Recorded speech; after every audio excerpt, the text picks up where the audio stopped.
1 tahun berikutnya saya menjadi salah satu ketua dengan jumlah anggota terbesar di tanah air kita. Dan setelah itu saya masuk biara menjadi seorang biarawati atau suster. Ibu dan bapak, jujur-jujur saja saya tidak pernah bercita-cita menjadi seorang muslimah. Cita-cita saya menjadi seorang biarawati dan saat itu sudah tercapai. Namun pada saat justru saya sudah mencapai cita-cita saya, disinilah Allah menyelenggarakan kehidupan hambanya. Pada saat saya di biara, dari seluruh mereka yang masuk biara hanya ada 2 orang saja. Satu adalah diri saya yang diberi tugas khusus, yaitu untuk kuliah di biara dan sekaligus kuliah di Institut Filsafat Teologi yang disebut Seminari Argu, pendidikan akhir pastor. Di sanalah saya menekuni comparative religion, termasuk menekuni Islamologi. Tapi Islamologi yang saya terima di sana bukan untuk menyatakan Islam agama yang hak, tapi sebaliknya untuk menyatakan Islam agama yang jelek. Mereka menyatakan, kalau Anda ingin tahu tentang Islam, lihat saja umat Islam di Indonesia. Maka di Indonesia ini orang yang melarat agamanya apa? Islam. Yang bodoh agamanya apa? Islam. Yang kumuh di bantaran sungai agamanya apa? Islam. Yang kehilangan sandal sepatu hari Jumat siapa? Islam. Yang gak mau bersatu, bercerai-berai terus siapa? Islam. Yang jadi teroris siapa? Juga dikatakan Islam. Maka teman-teman saya sepakat dengan kesimpulan bahwa kalau begitu Islam agama yang jelek. Pada saat itulah saya katakan penyimpulan itu belum benar. Islam jangan hanya dilihat di Indonesia, coba kita lihat bagaimana di negara-negara yang lain. Saya kemukakan contoh, coba kita lihat bagaimana di Filipina.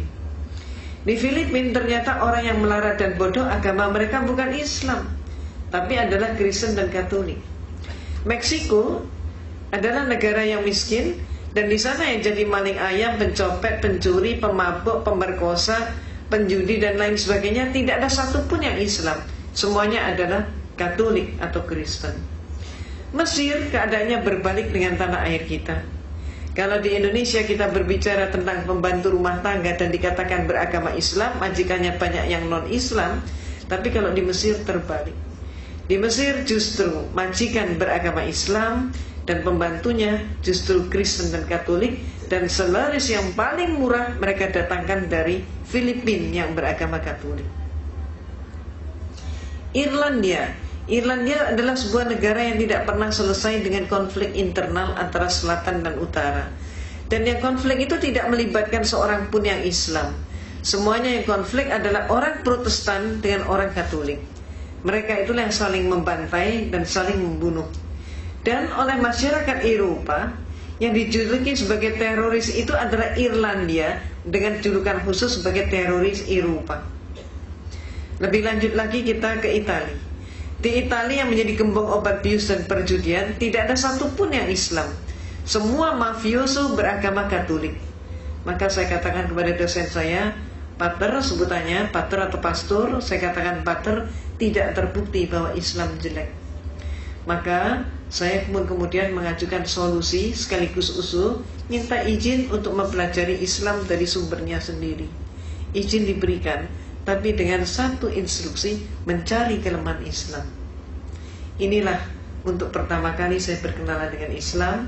Pertama kali saya ngaji, saat itu saya masih di biara dengan kapasitas sebagai seorang biarawati. Tapi ketika saya memandang kitab suci Al-Quran, melihat huruf hijaiyah, saya pun jadi bingung. Ayat ini mana yang depan, mana yang belakang, mana yang atas, mana yang bawah, bingung sekali. Saya amati bentuk hurufnya, lebih bingung lagi. Hurufnya ini kok panjang-panjang, bulat-bulat seperti cendol. Saya nggak mampu. Maka akibatnya, karena keterbatasan waktu, saya putuskan saya harus ngaji dari terjemah. Ketika pertama kali saya memegang terjemah, apa yang terjadi? Keliru juga. Ayat Allah yang saya pelajari itu bukan dari depan ke belakang, tapi kebalik dari belakang ke depan. Dan akibatnya, yang pertama kali saya pelajari adalah surat Al-Ikhlas. Qul wallahu ahad, Allahu samad, lam yalid wa lam yulad wa lam yakul lahu kufuwan ahad. Malamnya saya ngaji surat Al-Ikhlas, persis pagi harinya saya mendapatkan kuliah teologi di mana dosen saya menyatakan Tuhan itu satu tapi pribadinya tiga. Inilah penyelenggaraan Allah. Sehingga malam harinya ada kekuatan yang mendorong saya untuk kembali ngaji. Allahu Ahad. Ini yang benar menurut suara hati saya begitu. Maka hari-hari berikutnya saya dialogkan dengan dosen saya. Saya katakan, Pater, saya belum paham hakikat Tuhan. Maka kemudian dosen saya pun bertanya, bagaimana mungkin seorang biarawati tidak paham hakikat Tuhan? Kaget sekali dia. Maka dia pun maju ke papan tulis, menggambar sebuah segitiga sama sisi. AB sama dengan BC sama dengan CA. Saya ditanya, segitiga ini berapa? 1. Sisinya berapa? 3. Itulah Tuhan itu satu tapi pribadinya 3, kata dosen saya. Maka kemudian saya pun mengatakan, kalau demikian Pater, suatu saat nanti kalau dunia sudah semakin maju, ipteknya pun semakin berkembang, Tuhan itu kalau cuma 3 pribadi tidak akan mampu untuk mengurus dunia. Paling setidak-tidaknya harus mendapatkan penambahan menjadi 4 pribadi. Jawab dosen saya, tidak bisa. Saya jawab, bisa saja. Maka saya pun maju ke papan tulis, menggambar segi 4 sama sisi. Kalau dosen saya menyatakan Tuhan itu pribadinya 3 dengan menggambar segitiga, maka saya gambar segi 4 sama sisi, sah-sah saja kalau saya katakan Tuhan itu pribadinya 4. Apa kata dosen saya? Tidak boleh. Kalau tadi tidak bisa, sekarang menjadi tidak boleh. Maka kemudian saya tanya kenapa? Jawabnya, ini dogma. Dogma adalah hukum atau aturan yang dibuat oleh pemimpin gereja. Maka saya tanya, Pater, kalau saya belum paham dogma itu bagaimana? Dia mengatakan, Anda paham atau tidak, terima saja, telan saja, dan jangan dipertanyakan. Kalau Anda bertanya, kalau Anda ragu, hukumnya dosa. Walaupun saya sudah dijawab seperti itu, tapi malam hari ada keinginan yang demikian kuat untuk kembali mengkaji Al-Quran.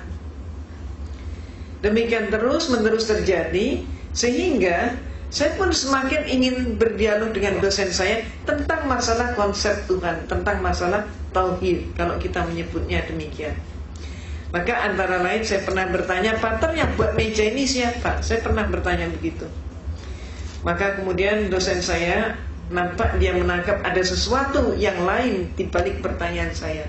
Dia tidak mau menjawab, bahkan saya disuruh menjawab sendiri. Dan saya pun menjawab.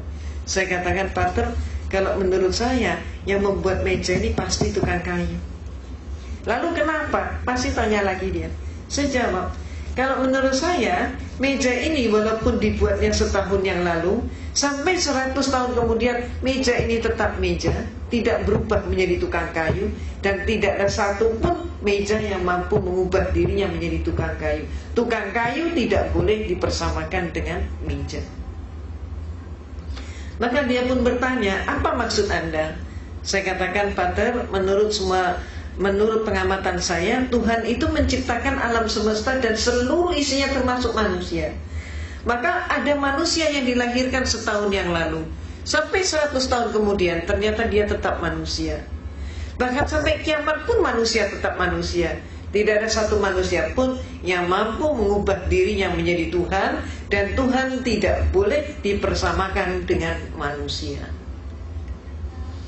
Malamnya saya ngaji lagi, dan hari-hari berikutnya saya dialog lagi, saya diskusi lagi. Saya pernah menyatakan juga, Pater, siapa yang melantik RB? Saya ditertawakan kali ini. Bagaimana mungkin seorang biarawati gak ngerti siapa yang melantik RW? Maka saya jawab, sebetulnya saya mengerti. Maka kemudian dia baru terhenyak, dia kaget sekali. Apa sih maksud Anda? Dia tanya. Coba menurut Anda siapa? Coba silakan jawab.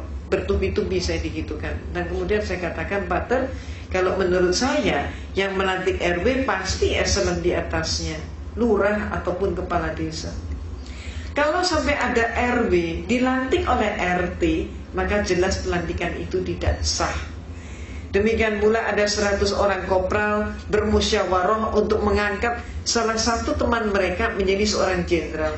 Walaupun yang melantik 99 orang, tetap saja pelantikan itu tidak sah. Apa maksud Anda? Dia tanya. Maka saya katakan, Pater, menurut pengamatan saya, Tuhan itu menciptakan alam semesta dan seluruh isinya termasuk manusia. Manusia hakikatnya sebagai hamba Tuhan. Maka kalau ada manusia melantik sesamanya manusia menjadi Tuhan, jelas pelantikan itu tidak sah. Malamnya saya ngaji lagi, terus seperti itu. Dan kemudian saya diskusi lagi, sampai pada klimaksnya saya bertanya tentang sejarah gereja. Saya katakan, Pater, menurut semua literatur yang saya pelajari dan kuliah yang saya terima, Yesus yang oleh umat Islam disebut Nabi Isa alaihissalam, ternyata Yesus itu untuk pertama kalinya dilantik menjadi seorang Tuhan. Peristiwa itu baru terjadi pada tahun 325 Masehi. Jadi sebelum tahun 325 Masehi, Yesus belum jadi Tuhan. Yang melantik Yesus jadi Tuhan siapa? Yang melantik Yesus jadi Tuhan adalah seorang raja Romawi, yaitu Konstantin. Pelantikannya terjadi dalam rangka sebuah konsili. Konsili ini bahasa Latin Romawi, artinya adalah konferensi, atau istilah kita yang lain adalah muktamar. Terjadi di kota Nizea. Maka disebut Konsili Nizea tahun 325 Masehi. Ini untuk pertama kalinya Yesus jadi Tuhan. Jadi sebelum itu dia belum jadi Tuhan. Sayangnya sejarah ini tidak dipahami oleh 98% umat Kristen. Walaupun sejarah ini ada di dalam buku-buku mereka. Cuman dengan sengaja pemimpin-pemimpin gereja menutup sejarah tersebut agar supaya umatnya tetap tidak tahu. Kenapa? Kalau sampai umatnya tahu, umatnya akan terguncang sekali kalau mengetahui Yesus diproses dari manusia menjadi Tuhan, dan yang melantik adalah seorang manusia. Maaf, keadaan yang terjadi di tanah air kita, Kristennya sendiri juga nggak ngerti konsep ketuhanan Yesus, tidak tahu sejarahnya. Mereka kemudian menyerang kita umat Islam dengan program kristenisasi dan pemurtadan, sedangkan kita umat Islam juga sayangnya gak tahu sejarah itu. Itu sebabnya apa yang saya informasikan ini termasuk menjadi bekal dakwah kita. Kalau ada serangan, katakanlah yang hak itu hak, yang batil itu batil. Sejarah ini perlu diungkap.